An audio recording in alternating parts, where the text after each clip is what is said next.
Thank you, everybody. A few months ago, Megan came to me with a question about lots and the difference between what is a lot, how does the surveyor side of things view lots compared to subdivision lots in the rectangular survey system, and it kind of spurred some questions and some discussions on this it's kind of a unique subject in the survey world, what lots are and how they're created as far as the BLM is concerned. So that question came up, and then another question about a document that went out to a lot of the counties about GIS data and how it relates to survey data, and there was some guidance from the Board of Engineers and Surveyors at the time to assessors or any GIS managers who are displaying property information online to include the word approximate. So I've included some of that into today's presentation. So this is, like Paul mentioned earlier, the kind of a parallel to a lot of what you guys see. And I just want to kind of start from the beginning and explain what lotting is and how, and then bring it forward to kind of how it comes out in planning. So first thing I need to do is start sharing my screen here. I need permission to share my screen. Yeah, you should be able to do it now. Sorry about that. That's all right. Just 1 second here.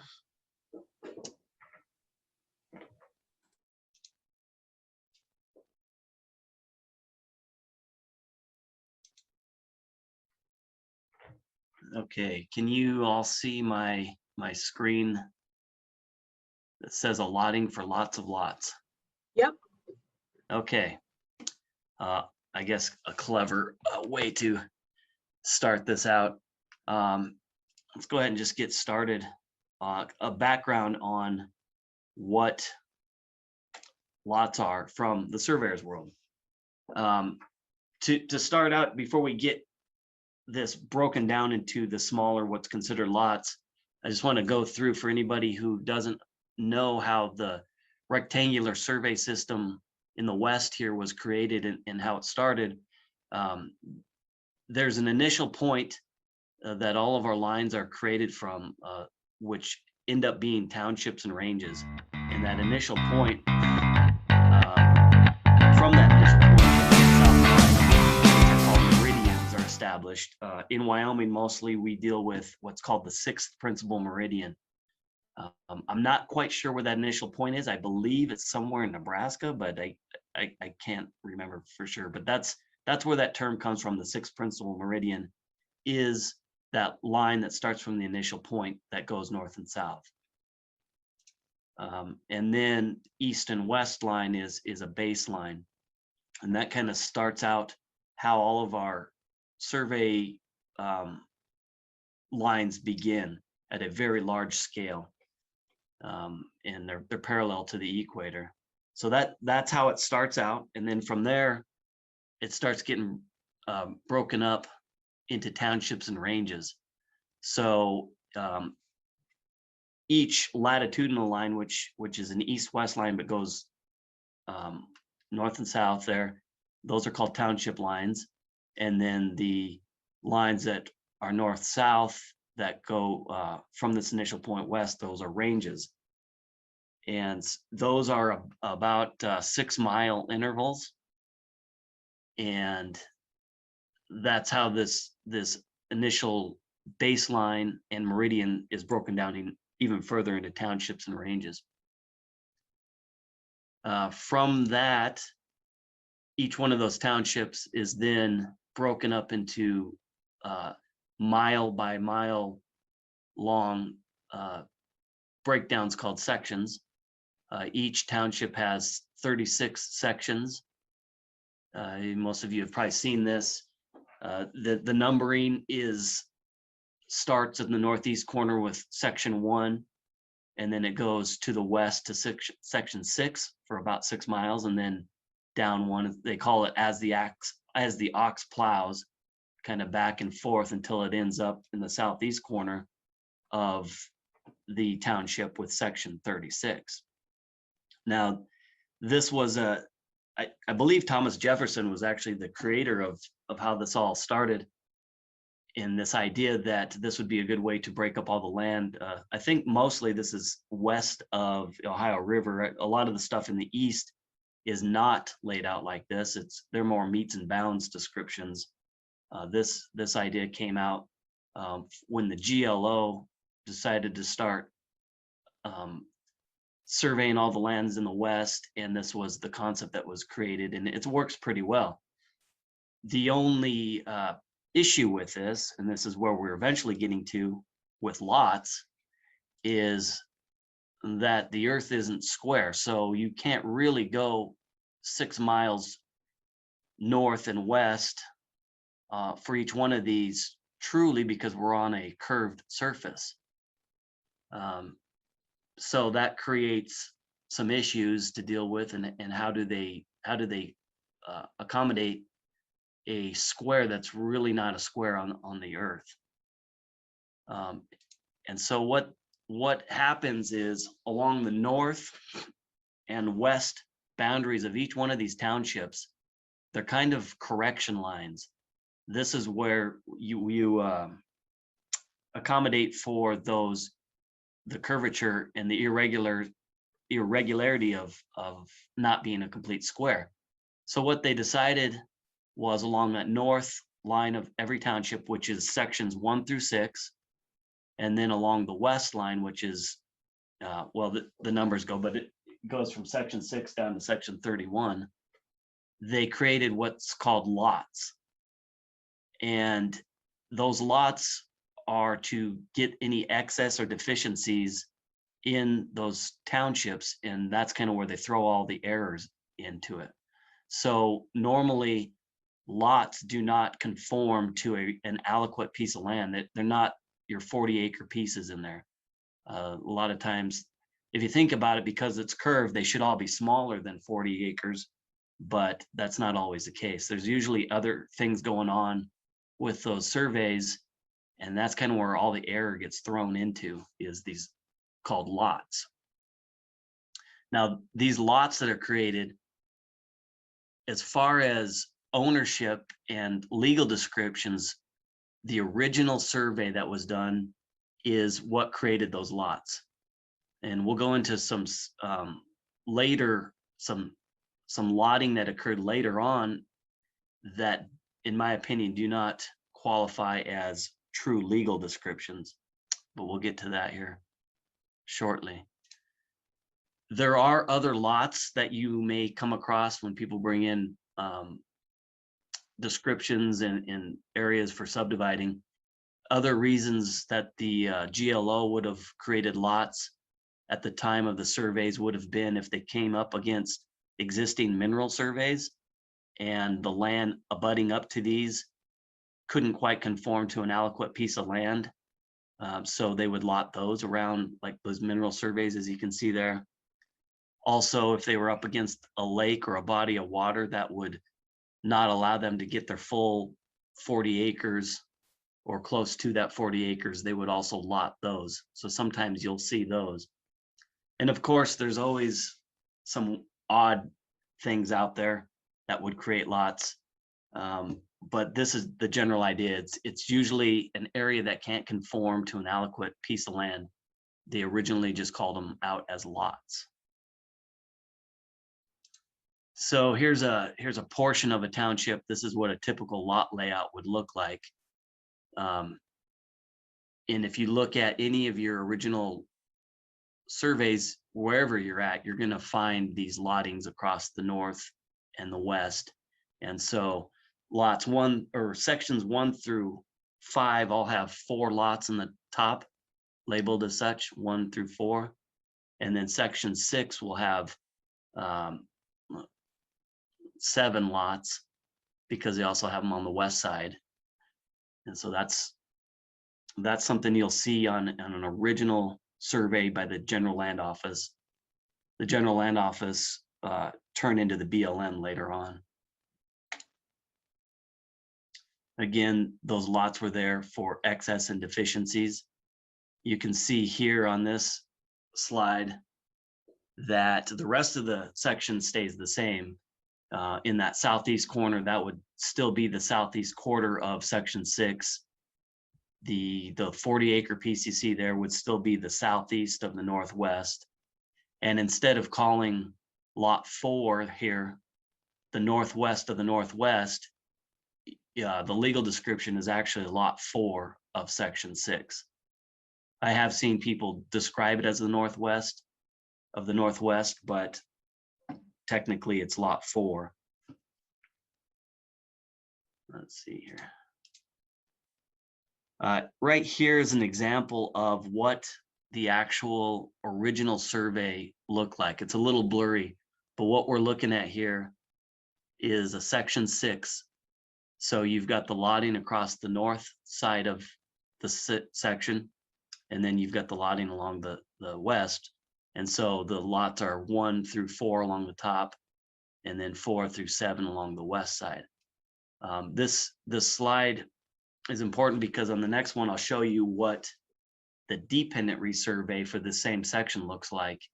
But as far as legal descriptions go, these 7 lots in section 6 are the only lots that you would see being conveyed in a deed, is 1 through 7. And then the remainder of the section could be described as its aliquot description, being the southeast of section 6 or the south half of the northeast of section 6.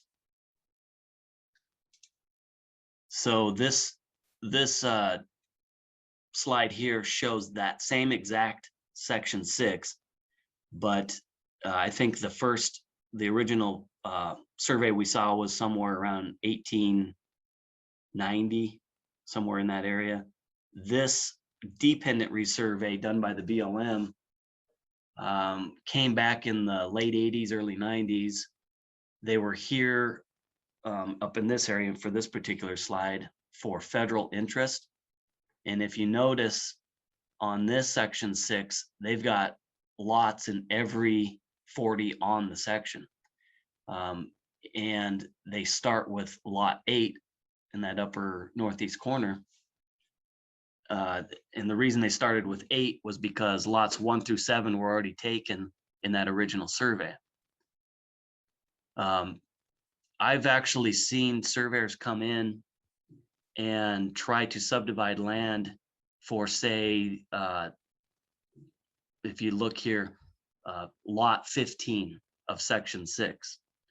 Well, these lottings here do not pertain to the surface ownership. They pertain to subsurface minerals. So there really is no legal description for lot 15 as it pertains to surface ownership. There would be no deed in the record for a lot 15. It would have been the southeast of the northeast of section 6. So that's something that I know comes through our office sometimes, and I've seen other people try to describe land this way. It's important to at least see this and recognize it when you do see it, that you want to go back to that original survey to get the true lotting designations for that section. In fact, the BLM on these dependent resurveys have a note that say that the modified lots and areas shown on there are for federal interest estate only. The true lottings are as shown on that original one, like I just described to you. So that's something, like I said, that I see quite often is people mistakenly taking these dependent resurvey lot numbers and trying to use those as legal descriptions for land that they're subdividing. It also is important to understand that these lots exist because it changes how you survey the lands too.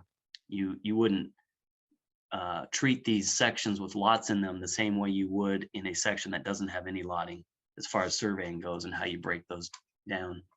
And again, I've seen people not understand that and do it incorrectly also. and I think that the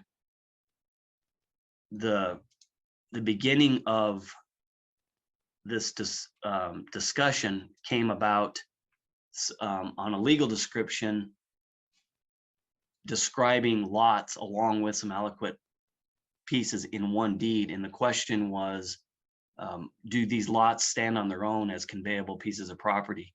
Meaning if you're using a lot as a legal description, is that part of the overall piece of land that they own, or is it a separate lot, a separate piece? And we'll discuss that here in a little bit. But that's kind of what started all of this discussion. So hopefully I've at least shed a little bit of light on where these lots are coming from, how they originated in the survey system, and how they are obviously different than what we also call lots, which we're all used to in a subdivided piece of land. The term it could sometimes be confusing as when you're talking about a lot, as it pertains to the rectangular survey system, or a lot, say in your subdivision that you live in, shown here. So unfortunately, that term lots is interchangeable. Well, not interchangeable, but used. I wish there was a different name that they use for those original pieces, but it also comes into play in another term that we see both in surveying and planning and development, and the term is tracts. You've heard a tract of land, and it's been used for many different types of things. There's tracts sometimes in subdivisions. Sometimes those are pieces of land within a subdivision for many different purposes, maybe a detention area, or a larger piece, or even a smaller piece, maybe an easement that they designate as, and they call them tracts. But going back again, the rectangular survey system with the GLO, they have a term called tracts, and I'll go real briefly through that, the history of that as well. In the original survey, this one actually happens to be from 1883. The survey crew put together this plat to be recorded and to be put out for the public. And they have a typical, mile by mile section here. And I want us to pay attention to this section number 23. I kind of have highlighted because in this particular case, after this survey was done, the south half of this section 23 that we can see highlighted here was patented to an individual, to a private individual. And so he has a patent for the south half of section 23. And at this point, no tracts existed. But you'll see in, I think it was 1920, for whatever reason, that the government did not like the surveys that were done. Sometimes there was fraud. Sometimes they just, I'm not sure. There's many different reasons why they came through and did what's called an independent resurvey.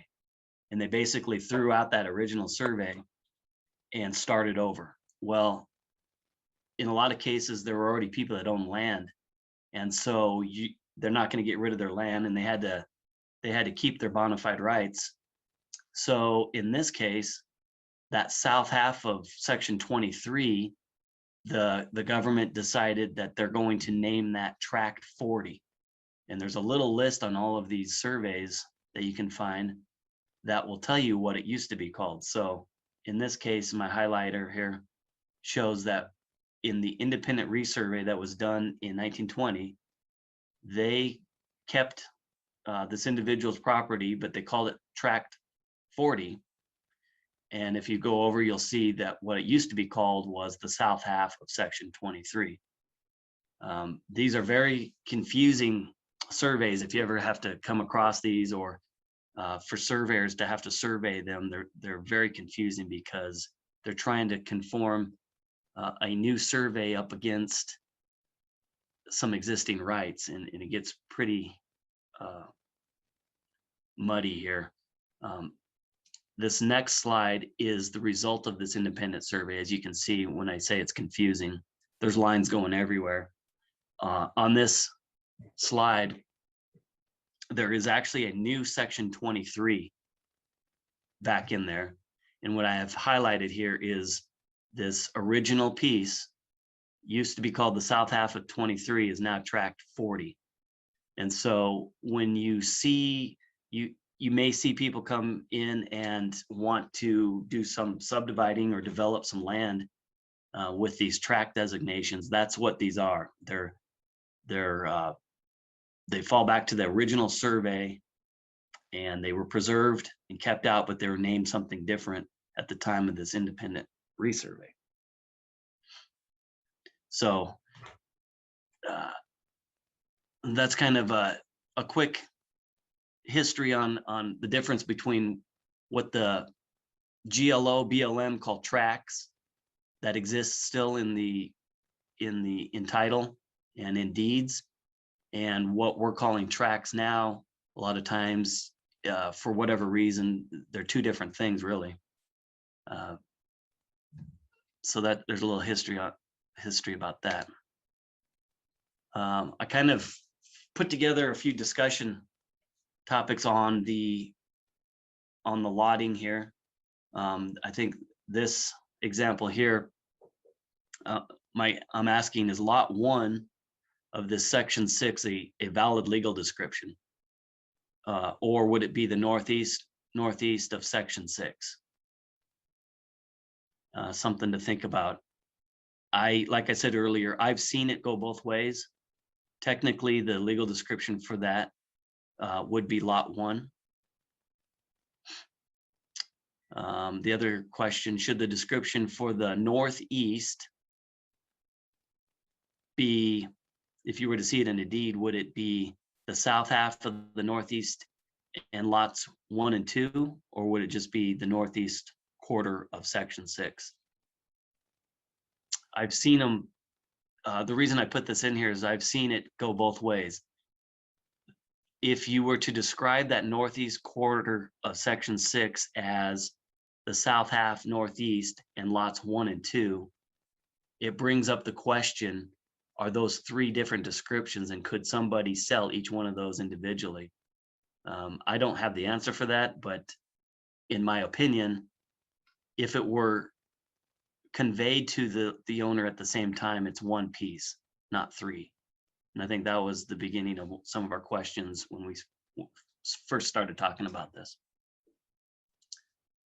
I don't know if anybody wants to weigh in on that. I've got a couple more discussions on this topic here. Again, here is a blurry view of the dependent resurvey. Again, this is for federal interest only. But the question, going back to what I had said before, was, is lot 5 of section 1 here, that northeast portion, would that be a valid legal description to convey in a deed? I've seen it attempted. It probably exists out there, but lot 5, as shown here, does not pertain to surface ownership. I do see these in documents referring to the mineral interests of people, but believe it or not, lot 5 and what should have been lot 1 originally can be 2 different lines, and that's a whole other discussion. But just be aware of this. Not all parts of the country see these lots like I'm showing here. This is something that really only happens in areas where the BLM came back through for the subsurface minerals.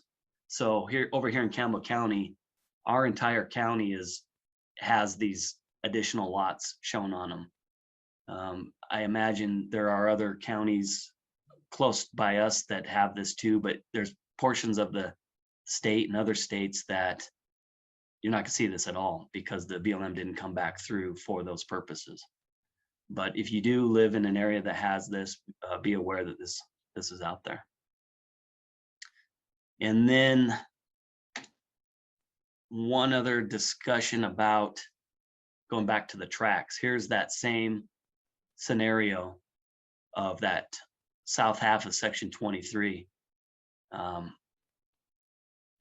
It's possible in some cases where the original patent has been the only conveyance of this property since the beginning.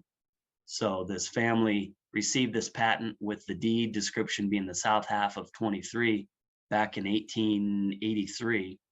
And now they're wishing to convey this property or maybe even subdivide it. And the only legal description they have on record in their possession would be the south half of 23. So they call up a surveyor and they want to, let's say they want to subdivide this, and they provide them with their patent or their deed. It's an interesting question because that piece of property is no longer what's known as the south half of 23. It would be tract 40. So that's something that may come across some of you guys, at least be aware of it. So that's my really quick explanation of how the survey system and lots and tracts work. I'll move on to the next portion, but if anybody has any questions, please speak up for discussion about this. So I would say, Tony, that if we ever had it, that it would be subdividing tract 40, right? Right. Yeah, because let me give you another example of how this has kind of happened. When I first started working for the county, there was a question about the boundary between Campbell County and Sheridan County, and also on the other side of our county. Because when you draw the legal description up based on the current description of the land from the BLM, it is not where it was back in 1883. So obviously our county lines don't move. This person's lines don't move, but the way you describe it changed, and there was confusion with that issue. So yeah, this is the same scenario.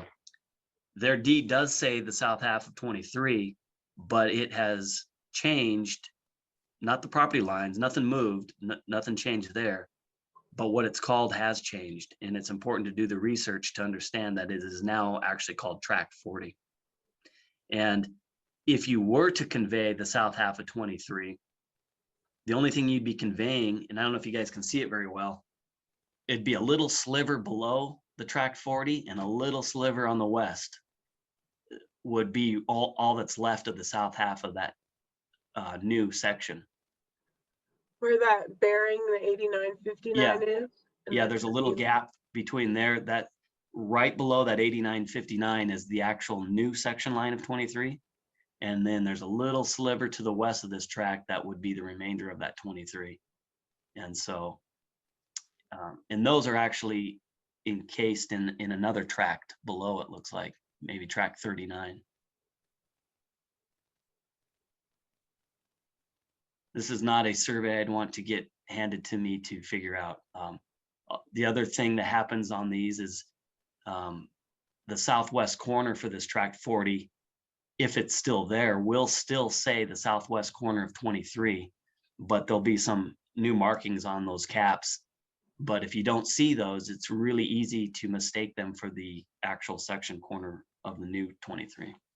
So we have a lot of this in Campbell County, up in the north part of our county, because I believe there was fraudulent surveys done. And so, or they were just so far off from where they should have been that the GLO decided to just scrap those surveys and preserve the bona fide rights, but just to redo them. So we have a lot of tracting that goes on in the north part of Campbell County.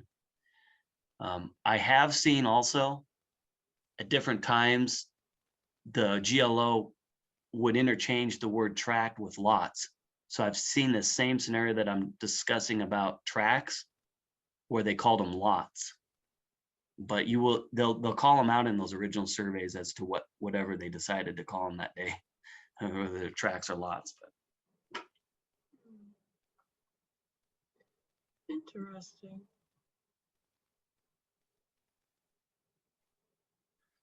Any other questions or discussions or anything on this?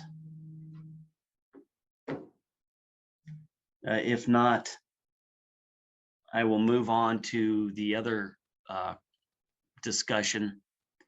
And it has to do with, well, a flyer came out last year from the Board of, I'll move to it real quick. From the Board of Engineering and Surveyors asking GIS managers or assessor's office or anybody that dealt with parcel lines to add the word approximate. And this, I kind of understand the genesis of this. There had been some discussion or arguments even between an assessor's office and a private surveyor as to where a property line was.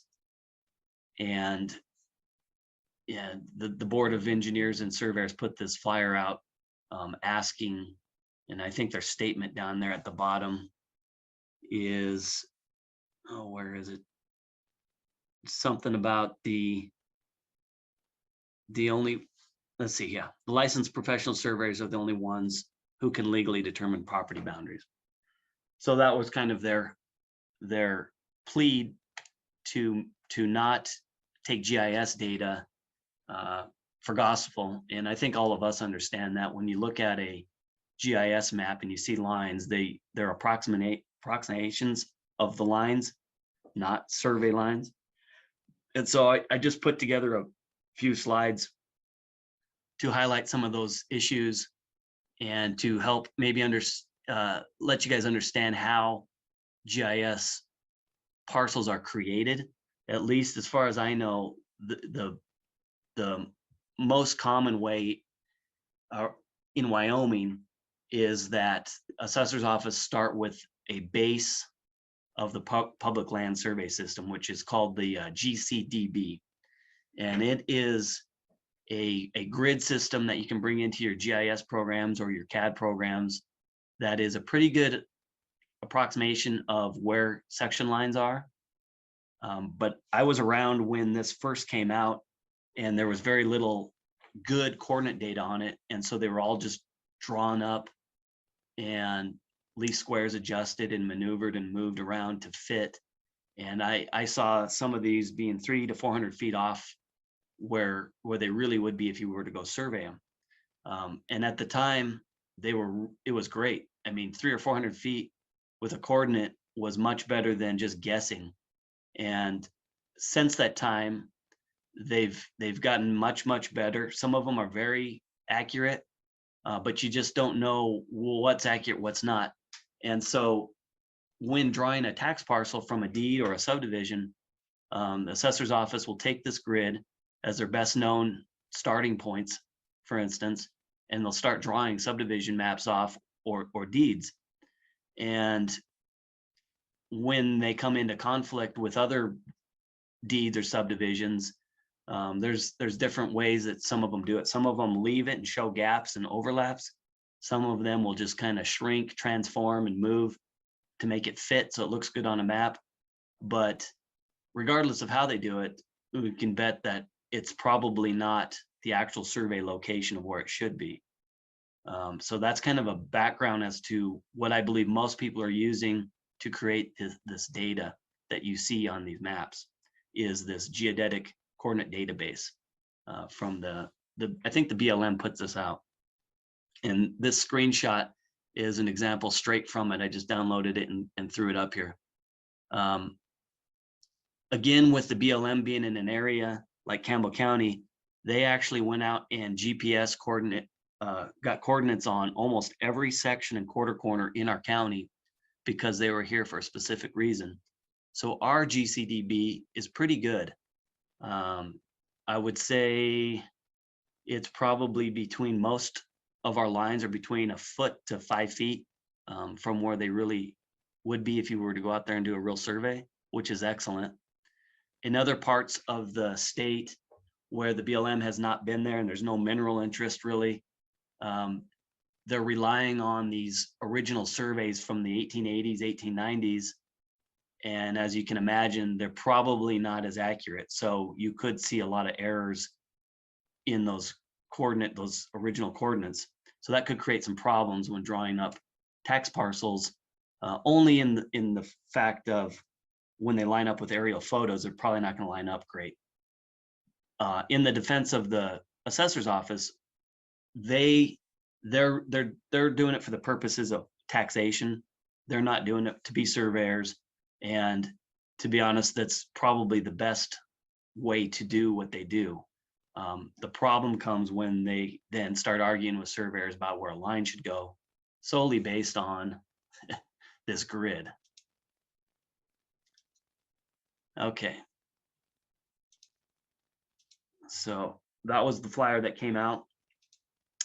And so I put together just a couple of things. I'm sure all of you have seen these types of scenarios happen. This happens to be one just in our area here. But what happens is you can see right here on this example, just a second here, there's a double line kind of right below the number 14, which is the section. To the south there where the smaller lots are, that's actually a subdivision.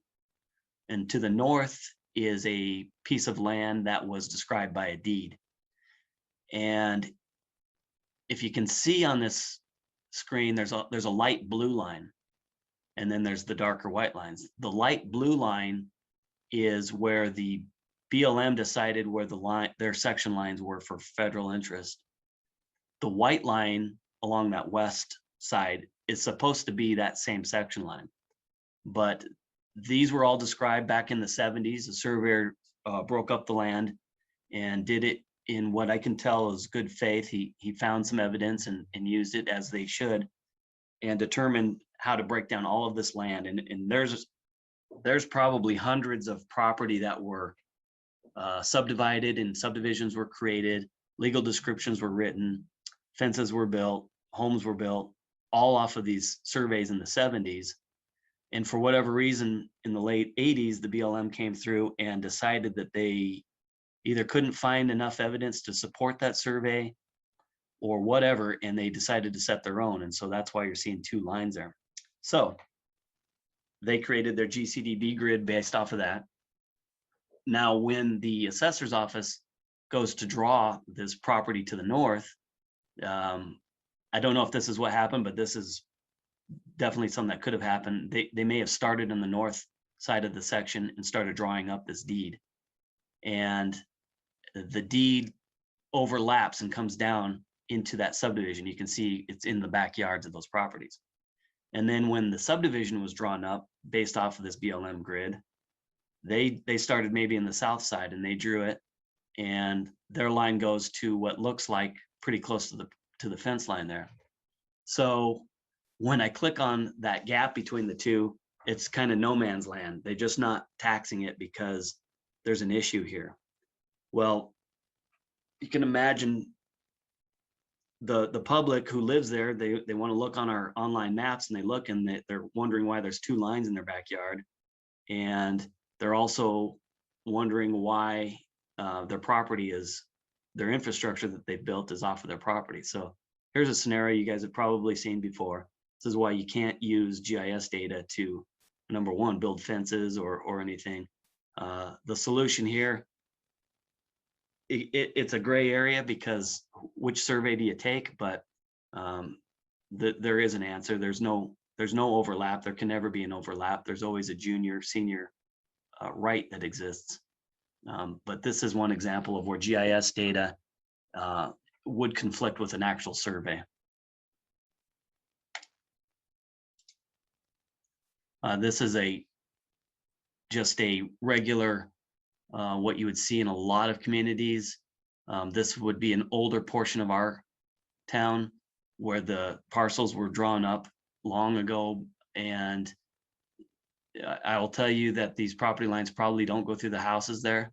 They probably actually, if you were to have it surveyed, would line up with those fence lines pretty well. That doesn't mean that the fences aren't built wrong, the homes aren't built wrong, but this is something that we have seen a lot of, where people come in and they're saying that their neighbor's on their property, or they're going to fight them. They're getting ready to get a lawyer to sue them without understanding that GIS parcels and line work is only for map representation. It's not meant to be surveys.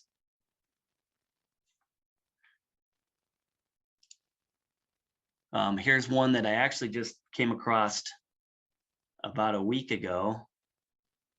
Somebody had called and asked me if I had any information on this piece of property. And this one is an interesting one. Back in 1982, Tri-County Electric purchased a piece of land from this landowner. This is out in the middle of nowhere. And the description for it was starting at the west quarter of the section, and then it goes along and does a meets and bounds description for the piece of property. Well, in 1989, 7 years after this piece of property was sold and described, the BLM, again, for whatever reasons they had, maybe justified, maybe not, decided they didn't like the evidence that was there, so they set a new west corner for this area. So when the assessor's office go to draw this up, they're going to use what's off of the grid, which the BLM said. Well, the west quarter that was in 1982, there was no 1989 BLM brass cap at that point. And so it brings up the question, is this person off of their property? Do the property rights still exist? What's happening now is this person is at least suggesting that maybe this substation that sits here is on their property now and not in the piece that it should be. Again, from a surveyor standpoint, there's other issues here. There's bona fide rights that existed. It could be that the survey was just wrong back in 1982. But if you look close, you can see a fence line along the south part of where the substation is. I think that there was probably some property rights that existed, whether or not the survey was right or not. There's a whole lot of things that can come into place here. But again, another example of where the assessor's offices could potentially argue with a surveyor to say that they're wrong, or that this piece of property is encroaching onto somebody else's, because their knowledge is that, yes, they started drawing their description off that west quarter, and that's exactly what it says. And so that's what they did, and that's where it sits. And it could create lots of issues. One more example of this. We could do a whole topic on this, where the BLM lines are and where private property ownership may have matured over time, or two different surveys. But this is an example that we've dealt with here, where there are two different section lines. The thick white line there that I've got an arrow pointing to along PJ Road is where the section line had existed for 30 or 40 years, as far as everybody knew. And then the BLM came through and set a new line, which is that blue line, and got everybody upset. And if you gained land, you were happy. If you lost land, you were upset. But understanding that there could be different lines, and that's why it's important to hire a surveyor to determine where these lines really are, at least to identify where these lines are, so that if this were to ever go to court, there would be some good background and justification for some possible property right issues, and not just strictly going off of these lines that the BLM claims was only for subsurface federal state interest only. In fact, they won't even go to court over this, because they cannot affect property rights. It says it in their manual even, and they won't touch that subject. So Tony, how do you deal with a surveyor like we potentially have, or somebody who goes out there and uses the BLM line when it says it's supposed to be for subsurface only? Well, this has come up in this area that I'm showing here too.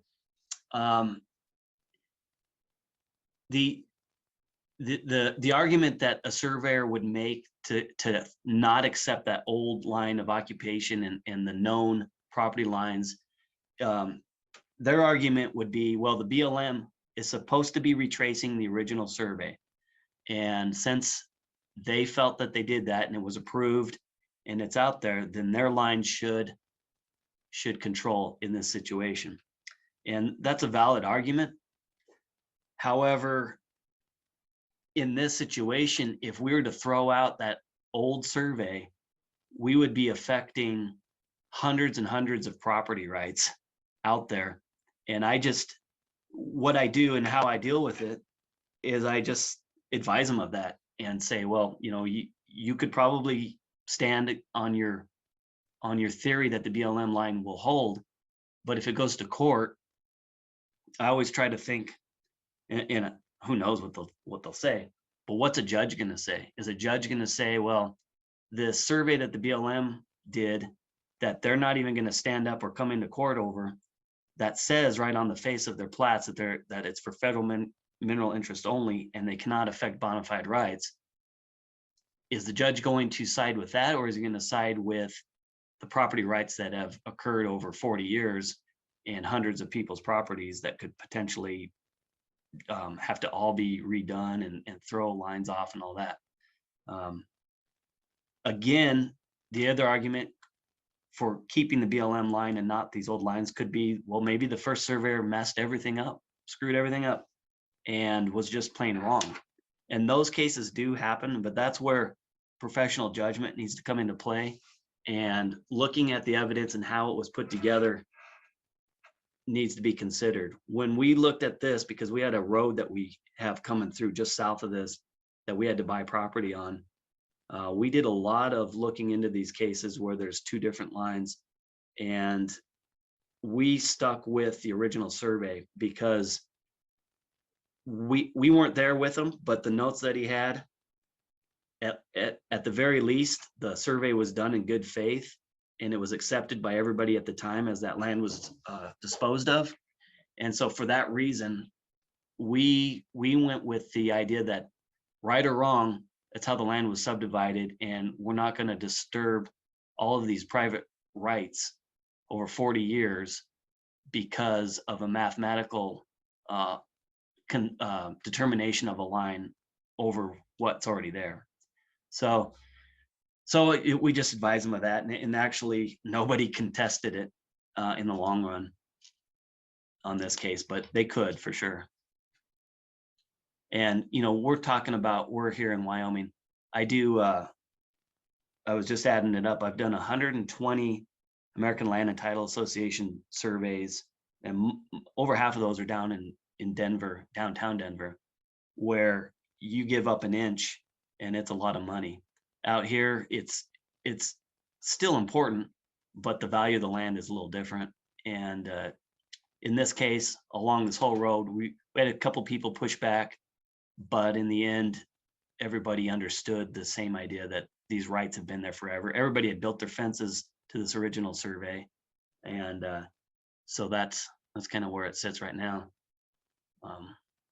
But these are complicated issues. There's no right or wrong answer.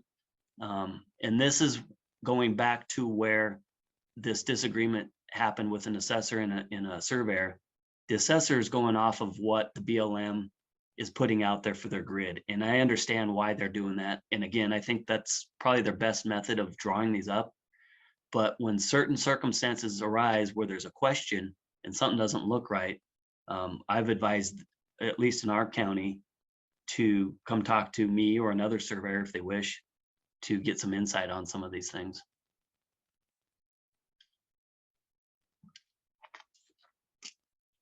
So that's all I have. If anybody has questions or wants to talk further or disagree or have situations where they want to, they've had similar run-ins with this, I'd be more than happy to talk to somebody about it. I kind of like these topics, have done a lot of research on them. And if anybody has questions or wants to talk about anything, Surveyor GIS related. I'd love to talk to him.